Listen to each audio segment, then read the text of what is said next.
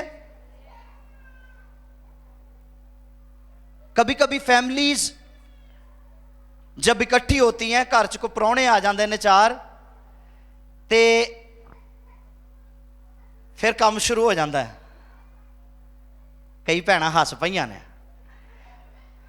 کیڑا کام شروع ہو جاندہ ہے؟ چگلیاں دا. اور جب شام کو کھانا وانا کھا کے جناب اکٹھے ہو کے بیندے, پھر اونوں بھی پون, اونوں بھی پون, اونوں بھی پون, اور جدو چنگا دبال لیندے پورے خاندان نو, اس تو بعد انہاں نوں آن لگ پیندی نیند. ہاں جی, پھر باسیاں آن گیاں, سستی پے گی, پھر کہنے نکی جی دعا کرو سو جیے. مطلب چگلیاں 5 گھنٹے تسی لائیں, پورے 5 گھنٹے لائے چگلیاں کرن چ, اور دعا چھوٹی جی کریے تے سو جائیے. مقصد کیا ہے اکٹھے ہونے کا؟ بہتری کا یا دوسروں کے تنکے دیکھنے کا؟ میں نے پچھلے دنوں بھی جمعرات کو غالباً میں نے کلام سنایا تھا اس پر. ریاکاری کرتے ہیں ہم. میں نے کہا تھا تنقید کرنا کوئی بری چیز نہیں ہے, ہمیں کرٹک ہونا چاہیے, لیکن تنقید برائے اصلاح ہونی چاہیے. ایسی تنقید کریں جس میں کسی کا فائدہ ہو، جس میں کسی کا بھلا ہو. اور اگر آپ کی تنقید کسی کا دل دکھا رہی ہے، اگر آپ کی تنقید کسی کی حوصلہ شکنی کر رہی ہے، اگر آپ کی تنقید کسی کو غلط ٹریک پر لے جا رہی ہے، اگر آپ کی تنقید کسی کے لیے برگشتگی کا باعث بن رہی ہے، تو خدا کا واسطہ ہے ایسی تنقید سے باز آ جائیں، بند کر دیں ایسی تنقید. اگر آپ کی وجہ سے کوئی ٹھوکر کھا رہا ہے، یسوع مسیح نے کہا وہ شخص جو کسی کے لیے ٹھوکر کا باعث بنتا ہے، اس کے لیے بہتر ہے کہ اس کے گلے میں چکی کا پاٹ ڈالو اور اسے سمندر کی تہ میں ڈال دو، نہ کبھی وہ پاٹ کھلے اور نہ کبھی اوپر آئے. بی کرٹک، لیکن ایسے تنقیدی بنے، ایسے کرٹک بنے جس سے کسی کو فائدہ ہو سکے. سمجھ رہے میری بات؟ خاندانوں کا اکٹھا ہونا کوئی بری بات نہیں ہے، لیکن خاندان اکٹھے ہوں ایک دوسرے کی اصلاح کے لیے، خاندان اکٹھے ہوں اچھی باتوں کے لیے، خاندان اکٹھے ہوں خداوند کو جلال دینے کے لیے، خداوند اکٹھے ہوں پرستش اور عبادت کے لیے، ہے نا؟ خاندانوں کو اکٹھا ہونا چاہیے کہ وہ مل کر، کدی کسی نے یہ تو نہیں کیا کہ آؤ ساڑھے کار آپ ٹیری نائٹ کریے، آؤ ساری رات دعا کریے. نہیں نہیں نہیں نہیں نہیں نہیں، اس کے لیے کہاں ٹائم ہے؟ اور باتوں کے لیے بہت ٹائم ہے ہمارے پاس، لیکن اس کے لیے ٹائم نہیں ہے. اب کبھی کبھی لوگ بے مقصد بھی اکٹھا ہوتے ہیں. جب بے مقصد اکٹھا ہوتے ہیں تو پھر کیا ہوتا ہے؟ اعمال کی کتاب اس کا 19واں باب ہے اور اس کی 32ویں آیت کو ذرا دیکھیے. جب اکٹھے ہونے کا کوئی مقصد نہیں ہے تو پھر کیا ہوتا ہے؟ بعض کچھ چلائے اور بعض کچھ. مجلس دھرم برم ہو گئی تھی، اکثر لوگوں کو یہ بھی خبر نہ تھی کہ ہم کس کے لیے. اب مقصد ہی کوئی سامنے نہیں آ رہا، پتہ ہی کوئی نہیں کہ کٹھے کا دے واسطے ہوئے ہیں. ایک گروپ اپنی ہانک رہا ہے اور دوسرا گروپ اپنی ہانک رہا ہے، اور نتیجتاً مجلس دھرم بھرم ہو گئی ہے. کیونکہ کسی کو بھی اس بات کا اندازہ ہی نہیں ہے، پتہ ہی نہیں ہے کہ ایجنڈا کیا ہے، آج کی اس میٹنگ کے منٹس کیا ہیں، ہم کیوں اکٹھے ہوئے ہیں، ہمیں کیوں بلایا گیا ہے، اس کا مقصد کیا ہے. Nobody knows. جب ہم کہیں پر بھی اکٹھے ہوتے ہیں تو ایٹ لیسٹ ہمیں اس کے پرپس سے واقف ہونا چاہیے. جو شخص آپ کو بلاتا ہے آپ اس سے ضرور پوچھیں کہ جی ہمارے اکٹھے ہونے کا مقصد کیا ہے. لیگ پولنگ تو نہیں ہے؟ ٹھیک. یہودا کو بلایا گیا، یسوع مسیح کے خزانچی کو بھی بلایا گیا، اور وہاں پر مجلس اکٹھی ہوئی. اور مقصد کیا تھا؟ مقصد یہ تھا کہ یہودا یسوع کو پکڑوائے گا. پیچھے مقصد رکھا ہوا تھا، رکھا تھا، اور اس نے ویسا کیا. اب آپ کا مقصد اگر کبھی اکٹھے ہوتے ہیں آپ، تو پلیز اپنے مقصد کو واضح رکھیں اور مقصد کو پازیٹیو رکھیں. سن رہے میری بات؟ اپنے مقصد کو پازیٹیو رکھنا نہایت ضروری ہے. آپ دعا کے لیے اکٹھے ہوں، آپ ورشپ کے لیے اکٹھے ہوں، اگر آپ کے درمیان کوئی کلام سنانے والا نہیں ہے تو پھر بہترین طریقہ یہ ہے کہ آپ پرستش کریں، پرستش کے گیت گائیں، دعائیں کریں جب تک خدا آپ کو توفیق دیتا ہے. مجھے یاد ہے جب 2003 میں اسلام آباد میں جاب کرتا تھا تو وہاں پر کچھ ایماندار بھائی تھے، اور غالباً وہ ہر ہفتے کی شام مطلب وہ جتنے دوست تھے وہ فردن اپنے گھروں پر ایمانداروں کو بلاتے تھے، اور وہ وہاں پر اکٹھے ہوتے. اور چونکہ ان کے درمیان کوئی کلام سنانے والا نہیں ہوتا، اس لیے وہ تقریباً کوئی 2 گھنٹے مل کر حمد و ستائش کرتے اور دعائیں کرتے، اور اس کے بعد وہ سب مل کر کھانا کھاتے. آسم. چگلیاں تو نہیں سی کرتے کسی دیاں، بدگوئیاں تو نہیں سی کرتے کسی دیاں، کسی کے تنکے تو نہیں دیکھتے تھے. سن رہے ہیں میری بات؟ پرستش کریں، عبادت کریں جس سے آپ کو فائدہ ہوتا ہے. اس بات کے لیے اکٹھے نہ ہو جس سے آپ کو فائدہ ہی نہیں ہو رہا. نہ آپ کو فائدہ ہو رہا ہے، نہ کلیسیا کو فائدہ ہو رہا ہے، نہ آپ کے خاندان کو فائدہ ہو رہا ہے، نہ آپ کے شہر کو فائدہ ہو رہا ہے، نہ آپ کے ملک کو فائدہ ہو رہا ہے، نہ اس دنیا کو فائدہ ہو رہا ہے. ہم تو اس لیے اس دنیا میں بھیجے گئے ہیں کہ ہم دنیا کو روشنی دکھائیں. یسوع مسیح نے کہا تم دنیا کے نور ہو. اور میں یہ بات کہتا ہوں کہ when light stands next to the darkness, light always wins. جب روشنی تاریکی سے پہلے ہوتی ہے، تاریکی سے آگے ہوتی ہے، تو روشنی ہمیشہ جیتتی ہے. آمین. روشنی ہمیشہ فتح پاتی ہے. ہم نور ہیں اور ہمیں نور بن کر اس دنیا کو منور کرنا ہے. آمین. اس دنیا کو منور کرنے کے لیے ہمیں اکٹھے ہونا ہے. پھر یسوع مسیح نے کہا تم زمین کا نمک. اور میں اس پر بھی کلام سنا رہا تھا کہ یہ کیسی بات ہے کہ یسوع مسیح نے ایک ایسے انگریڈینٹ کا چناؤ کیا ہے جس کا فلیور انٹرنیشنل ہے. یسوع مسیح نے یہ نہیں کہا تم دنیا کے لونگ ہو، تم دنیا کی دار چینی ہو، تم دنیا کی مرچ ہو، تم دنیا کی ہلدی ہو. نو. ہلدی کے بغیر، مرچ کے بغیر، دار چینی کے بغیر، لونگ کے بغیر ہنڈیا پک سکتی ہے، لیکن نمک کے بغیر کوئی چیز نہیں پک سکتی. آمین. اب ہماری اس نمکین ہونے کا کیا فائدہ ہے اگر لوگ پیاسے نہیں ہو رہے؟ تو اگر کوئی پیاسا نہیں ہو رہا تو ہماری اس نمکینی کا کوئی فائدہ نہیں ہے. ہم اکٹھے کیوں ہو رہے ہیں؟ Why we are getting together? اکٹھے اس لیے ہونا ہے کہ ہم پلان آؤٹ کریں، ہم اسٹریٹجی بنائیں کہ ہمیں کس طرح سے خداوند کی بادشاہی کو وسعت دینی ہے. ہمیں اپنے تعلقات کو برج کی طرح استعمال. اب یہ تعلقات بنیں گے کیسے؟ جب ہم اکٹھے ہوں گے کسی بات کے لیے، جب ہم مل بیٹھیں گے، پھر ہم اسٹریٹجی کو یوز کر سکتے ہیں، پھر ہم یہ پلان آؤٹ کر سکتے ہیں کہ ہم دوسروں کو مسیح کے لیے کیسے جیتے ہیں. آمین. اب مسیحیوں کو کیوں اکٹھا ہونا ہے؟ مسیحی ایمانداروں کو کیوں اکٹھا ہونا ہے؟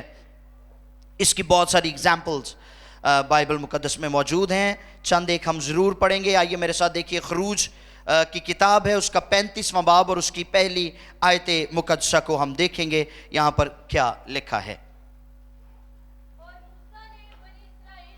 سنیں. اور موسیٰ نے بنی اسرائیل کی ساری جماعت کو جمع کیا،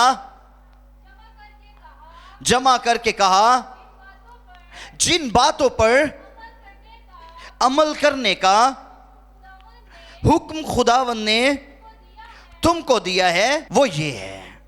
اب موسیٰ بنی اسرائیل کی ساری جماعت کو اکٹھا کرتا ہے، ان کو خدا کے احکام بتانے کے لیے، ان کو خدا کے دستور بتانے کے لیے، ان کو خدا کے آئین بتانے کے لیے، تاکہ وہ ان پر ٹھیک ٹھیک عمل کر سکیں. پہلا سیموئیل 7ویں باب کی 5ویں آیت. یہاں پر سیموئیل لوگوں کو اکٹھا کرتا ہے، خدا کا بندہ. پھر سیموئیل نے کہا سب اسرائیل کو مصفا میں جمع کرو اور میں تمہارے لیے خداوند سے. واو، واٹ اے پرپس. مقصد چیک کریں. مصفا میں جمع کرو سب بنی اسرائیل کو اور میں ان کے لیے دعا کروں گا. مل بیٹھنے کا مقصد نمبر 1، کلام کی شہادتوں کو بیان کیا جائے. موسیٰ کلام کی شہادتوں کو بیان کرنے کے لیے بنی اسرائیل کو اکٹھا کرتے تھے. سیموئیل بنی اسرائیل کے لیے دعا کرنے کے لیے ان کو اکٹھا کرتے ہیں کہ وہ مل بیٹھے. اب کیا ہمارے پاس اکٹھا ہونے کا ایک ہی دن مقرر ہے؟ Are we just Sunday Christians or Sunday believers? کیا اس کے علاوہ بھی ہم اکٹھے ہو سکتے ہیں؟ یس. ہوم سیلز بولتے ہیں ان کو. آپ اپنے گھروں میں اپنی فیملی کے ساتھ اکٹھے ہوں، اپنے بچوں کو خدا کی شہادتوں کے بارے میں بتائیں، اپنے بچوں کے ساتھ شیئر کریں. اور پھر جس دن گھر پر مہمان آ جاتے ہیں اس دن چھٹی نہ کریں کہ ہم ویسے تو روٹین سے گھر پہ عبادت کرتے ہیں لیکن آج پراونے آئے سی، جدن پراونے آندے ادھر بہت ہی عبادت کرو. یس، تاکہ ان کے سامنے آپ کی ایک گواہی قائم ہو. آمین. آپ کے گھرانے کی گواہی قائم ہو، اور وہ بھی آپ کو اپنے گھروں پر جا کر فالو کرنا شروع کریں. آمین. پولوس نے یہاں پر کہا ہے واضح طور پہ. پولوس کیا کہتے ہیں؟ کہتے ہیں کہ اور ایک دوسرے کے ساتھ جمع ہونے سے باز نہ آئے، جیسا بعض لوگوں کا. اب جب آپ کے ریلیٹیوز، آپ کے مہمان، آپ کے عزیز آپ کو خداوند کی عبادت اور پرستش کرتا ہوا دیکھیں گے تو وہ بھی جا کر کہیں گے کہ ان کے گھر کا یہ دستور ہے، اور ہم بھی اس دستور کو اپنائیں گے. تے جے تہاڈے کرو چگلیاں سن کے جان گے تو پھر وہ بھی دستور اپنان گے. آف کورس اگر ایماندار گھرانے سے کچھ نیگیٹو نکلتا ہے تو لوگ اس نیگیٹو کو لے کر آپ پر تنقید بھی کریں گے کہ جی انج تے بڑے بھگت بنے پھر دن ویاہ تے گانے چلائے سی. یس، ہمیں نمونہ دینا ہے، ہمیں نمونہ بننا ہے.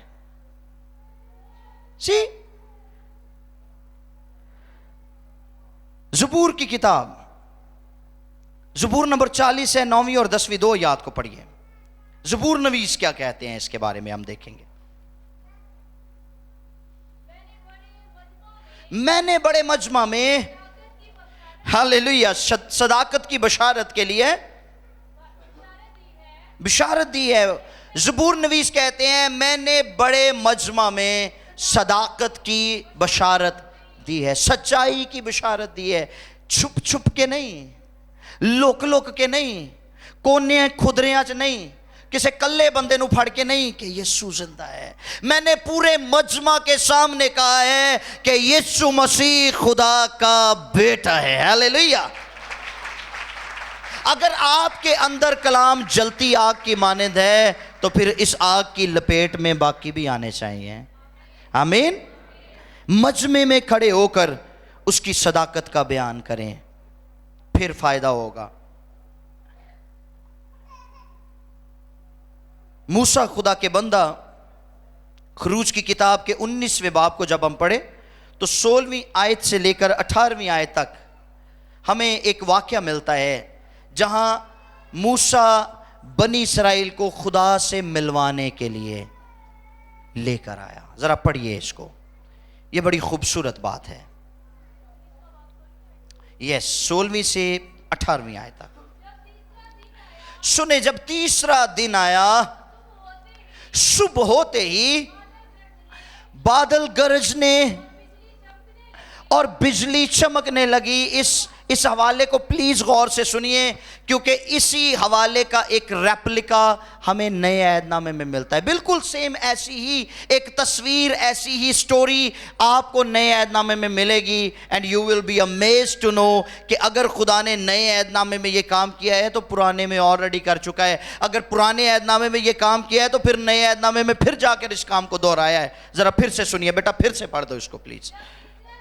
تیسرا دن آیا تو صبح ہوتے ہی بادل گرجنے اور بجلی چمکنے لگی اور پہاڑ پر کالی گھٹا چھا گئی اور جھرنا کی آواز بہت بلند ہوئی اور سب لوگ ڈیروں میں کانپ گئے.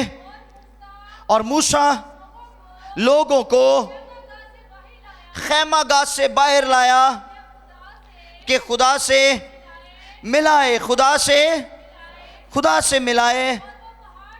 اور وہ پہاڑ سے نیچے آ کھڑے ہوئے اور کوہ سینا اوپر سے نیچے تک دھوئیں سے بھر گیا کیونکہ خداوند شعلہ میں ہو کر اس پر اترا اور دھواں تنور کے دھوئیں کی طرح اوپر کو اٹھ رہا تھا. اب ذرا آئیے نئے نامے میں آپ کو دکھاؤں اس کا ایک ریپلیکا کہ اگر موسیٰ بنی اسرائیل کو خدا سے ملوانے کے لیے باہر لے کر آتا ہے تو خدا شعلہ میں سے ہو کر کلام کرتا ہے. اور یہاں پر یسوع مسیح نے آسمان پر جانے سے پہلے اپنے شاگردوں کو کہا کہ تم مل کر بیٹھے رہنا, عبادت کرتے رہنا, دعا کرتے رہنا اور میرے وعدے کے منتظر رہنا. اعمال کی کتاب 2 باب کی پہلی آیت میں لکھا, اور جب عید پینتیکوس کا دن آیا, the 10th day, 10واں دن, یہاں پر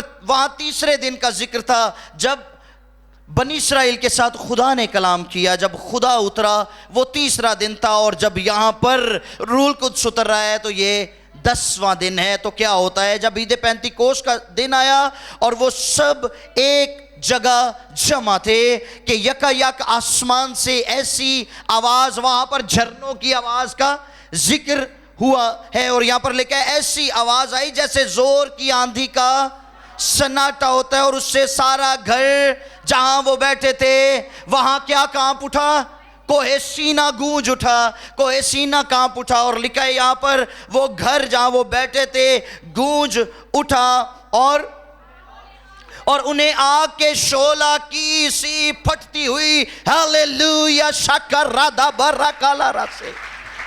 وہاں بھی خدا شعلے میں کلام کرتا ہے, اور یہاں بھی شعلے کے جیسی زبانیں ان پر آ ٹھہری ہیں. There was the meeting point and this is the meeting point. Amen. اور جہاں کہیں ایماندار اکٹھے ہوتے ہیں, there is exactly the meeting point with God. Amen.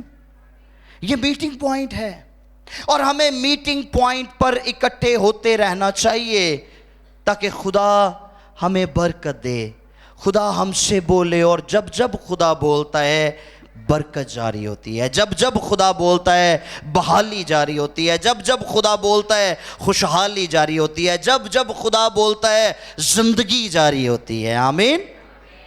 اب رسولوں نے کبھی بھی ملاقات کے سلسلے کو ختم نہیں کیا. انہوں نے رفاقت و شراکت کو جاری و ساری رکھا. وہ آپس میں مل کر بیٹھتے رہے.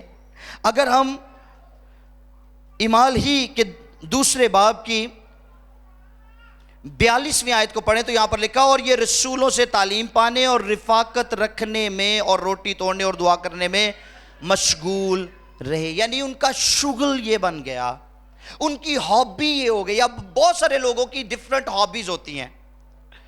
کچھ لوگوں کی ہابی ہوتی ہے کہ وہ اپنے گھر میں پیٹس رکھتے ہیں, ڈاگ رکھ لیا, کیٹ رکھ لی, بلی رکھ لی, طوطے رکھ لیے, چڑیاں رکھ لی, یہ ہابی ہے ان کی. کچھ لوگوں نے اپنے گھروں پر پودے رکھے ہوتے ہیں, پلانٹس رکھے ہوتے ہیں, فلاورز رکھے ہوتے ہیں, یہ ان کی ہابی ہوتی ہے. ایسے ہی ہے. کچھ لوگوں کی ہابی روٹی لبے نہ لبے نیٹ نہ مکے, ہے نا. اب یہاں پر رسولوں کی ہابی کیا تھی؟ رسولوں کی ہابی یہ تھی کہ وہ دعا میں جھکے رہتے, دعا میں مشغول رہتے, اور رفاقت کبھی نہیں توڑتے تھے. اور یاد رکھیے, خدا ہمارے میٹنگ پوائنٹ پر اس سے پہلے کہ ہم وہاں پہنچے, خدا پہلے پہنچا ہوتا ہے. آمین. خدا ہمیشہ پہل کرتا ہے. ہم کہہ رہے ہوتے خداوند ہم تیرے حضور میں آ گئے ہیں, اب تو آ جا, خداوند اور اپنے لوگوں کے درمیان ٹھہر جا. اور شاید ہم اس بات سے غافل ہوتے ہیں کہ جس خدا کو ہم اپنے آنے کے بعد کہہ رہے ہیں اب تو آ جا, وہ ہم سے پہلے وہاں پر. آمین. آئیے ذرا دیکھیں میرے ساتھ متی کی انجیل 18واں باب اور اس کی 20ویں آیت. متی کی انجیل 18واں باب اور اس کی 20ویں آیت. کیونکہ جہاں 2 یا 3 میرے نام پر اکٹھے ہیں وہاں میں ان کے بیچ میں ہوں. اب بہت سارے لوگ کہتے ہیں ہوں گا. جہاں 2 یا 3 میرے نام سے اکٹھے ہوں میں ان کے درمیان ہوں گا. ہوں گا goes with future, لیکن فیوچر کی تو بات وہ کر ہی نہیں رہا. وہ کہتا ہے میں ہوں. whenever you plan I am already there. ابھی آپ پلان کر رہے ہوتے ہیں, ابھی آپ منصوبہ بنا رہے ہوتے ہیں, ابھی آپ تھنک آؤٹ کر رہے ہوتے ہیں, سوچ رہے ہوتے ہیں کہ ہن تھوڑی دیر بعد دعا چ ٹھہریے, تو وہ پہلے ہی ہوتے موجود ہوتا ہے. آمین. ایسا ہے ہمارا خدا جو میٹنگ پوائنٹ پر ہم سے پہلے موجود ہوتا ہے, لیکن ہمیں اس بات کی فکر کرنی ہے کہ ہمیں اس کے حضور اکٹھے ہونا ہے, کیونکہ ابلیس ہماری رفاقت اور شراکت کے خلاف ہے, اور وہ نہیں چاہتا کہ ہم خدا کے حضور اکٹھے ہوتے رہیں. وہ ہمیشہ رفاقت کو توڑنا چاہتا ہے, کیونکہ ابلیس ایک بات سے واقف ہے. وہ جانتا ہے کہ خدا کے ساتھ جو ہمارا ریلیشن ہے, خدا کے ساتھ جو ہمارا رشتہ ہے, جو تعلق ہے, اس کو وہ کبھی ختم نہیں کر سکتا. ابلیس اس بات سے واقف ہے. اب جس بات کو وہ توڑتا ہے, جس بات کو وہ ختم کرنے کی کوشش کرتا ہے, وہ ہے ہماری رفاقت.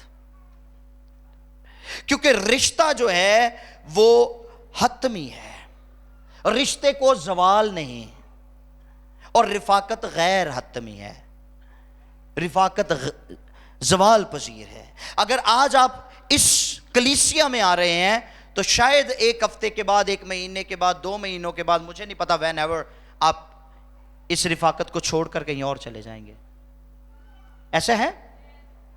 جب کوئی شخص یسوع مسیح کو قبول کرتا ہے تو اس کے پاؤں زمین پہ نہیں لگ رہے ہوتے, وہ اتنا روح میں معمور اور اتنی دعائیں اور سب کچھ, اور پھر آہستہ آہستہ آہستہ آہستہ وہ دہکتا ہوا کوئلہ جو ہے وہ ماند پڑنا شروع ہو جاتا ہے. اور وہ شخص جو یسوع مسیح کو قبول کرنے کے بعد ڈھونڈتا پھرتا ہے کہ مینوں کتے خادم لبے, مینوں کتے ایماندار لبن تے میں دعا چ ٹھہر جاواں, بعد میں ایمانداروں سے چھپتا پھرتا ہوتا ہے کہ کتے ایماندار نہ کوئی نظر آ جائے, میں دعا کرنی پہ جانی ہے. ہماری رفاقت کے خلاف ہے دشمن ابلیس, اور رسول کہتے ہیں پس وقت کو غنیمت جانو, کیونکہ کیوں دن برے ہیں, کیوں دن برے ہیں. پہلا پطرس 5ویں باب کی 8ویں آیت میں لکھا ہے کہ ہمارا مخالف دشمن ابلیس شیر ببر کی طرح دھاڑتا پھرتا ہے کہ کس کو پھاڑ. یہ اس کا مقصد ہے, یہ اس کا مقصد ہے. آپ دیکھیے گا کہ شیر کبھی بھی ہرنیوں کے جھنڈ پر حملہ نہیں کرتا,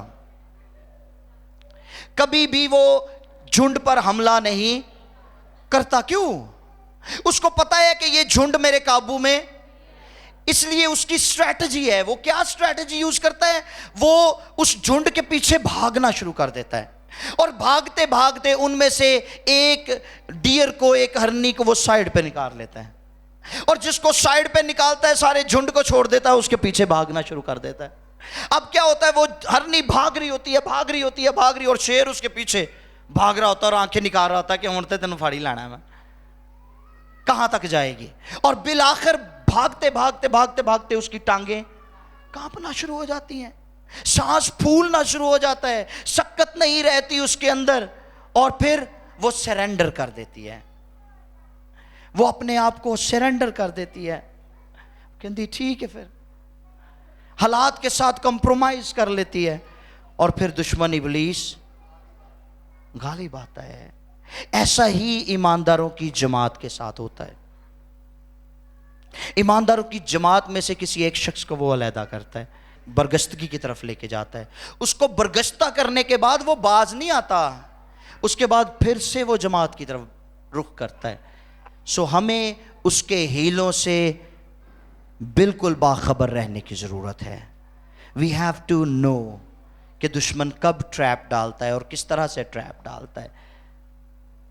ہمیں اویئر ہونا ہے, اور اس کے لیے بہترین سلوشن یہ ہے کہ ہم اکٹھے ہوتے رہیں. سنڈے کرسچن نہ بنے, بلکہ ہر روز ہماری رفاقت جو ہے وہ بحال رہنی چاہیے. آمین. ہمیں ایک دوسرے کے ساتھ ایک دوسرے کے مددگار بننا ہے. ہمیں اپنے رشتوں کو, تعلقات کو پل کے طور پر استعمال کرنا ہے تاکہ ہم دوسروں تک رسائی حاصل کریں. ہمیں ایک دوسرے کے ساتھ جڑے رہنا ہے, ایک دوسرے کے ساتھ کمیونیکیشن میں رہنا ہے، ایک دوسرے کو دعائیہ سپورٹ کرنی ہے تاکہ ہم ایک دوسرے کے لیے برکت کا باعث ہو سکے، تاکہ کوئی دوسرا ایماندار گر نہ پڑے یا کہیں میں گر نہ پڑوں. ٹھیک، یہاں تک کہ ہمیں اپنے پاسبانوں کے لیے بھی دعا کرتے رہنا چاہیے، کیونکہ پاسبان وہ ہیں جو فرنٹ لائن پر آپ کے لیے لڑ رہے ہوتے ہیں، ان کو زیادہ دعا کی ضرورت ہے. سو جب آپ دعا کے لیے اکٹھے ہوں گے تو ڈیفینیٹلی آپ پاسبان کے لیے بھی دعا کریں گے. اگر آپ اپنے لیے دعا نہیں کریں گے تو پھر پاسبان کے لیے کون دعا کرے گا؟ ٹھیک، اس لیے اکٹھا ہونا بہت ضروری ہے. پولس رسول کیا کہتے ہیں؟ پھر سے ذرا آخر میں پڑھ لیں گے اس کو. عبرانیوں 10واں باب اور اس کی 25ویں آیت لکھا ہے، اور ایک دوسرے کے ساتھ جمع ہونے سے باز نہ آئیں جیسا بعض لوگوں کا دستور ہے، بلکہ ایک دوسرے کو نصیحت کریں، اور جس قدر اس دن کو نزدیک آتے ہوئے دیکھتے ہو اسی قدر زیادہ کیا کرو.